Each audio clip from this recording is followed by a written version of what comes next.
Hi guys, আজকে আমি mutton কষা বানাচ্ছি।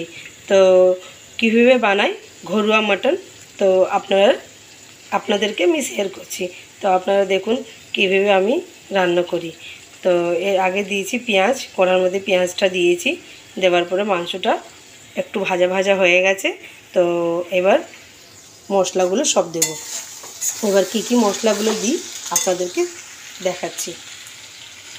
এই যে এটা হচ্ছে আদা রসুনের পেস্ট, ধনে গুঁড়ো, জিরে গুঁড়ো, লঙ্কার গুঁড়ো, হলুদ গুঁড়ো, লঙ্কা, নুন, আর এটা হচ্ছে টমেটো। এবার একটু ভাজা ভাজা হয়ে গেছে মাটনটা। এবার আমি সব মশলাগুলো দেব। এটা হচ্ছে আদা রসুনের পেস্ট। এটা একটু কষা হয়ে যায়, তারপরে আবার সব মশলাগুলো দেব।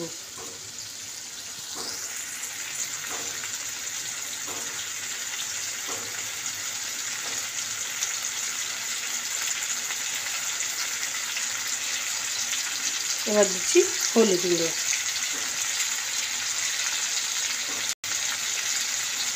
দু চামচ। লঙ্কা হচ্ছে আপনি আপনার অনুসার লঙ্কাটা দেবেন, আমি 2 চামচ দিলাম। এটা হচ্ছে জিরে গুঁড়ো,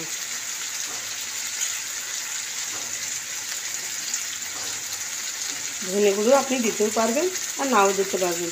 এটা আমি 1/2 চামচ দিয়েছি।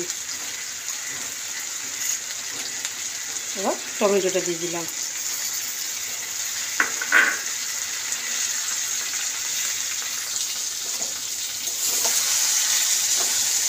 এবার দেখুন কালারটা এরকম করে নাড়িয়ে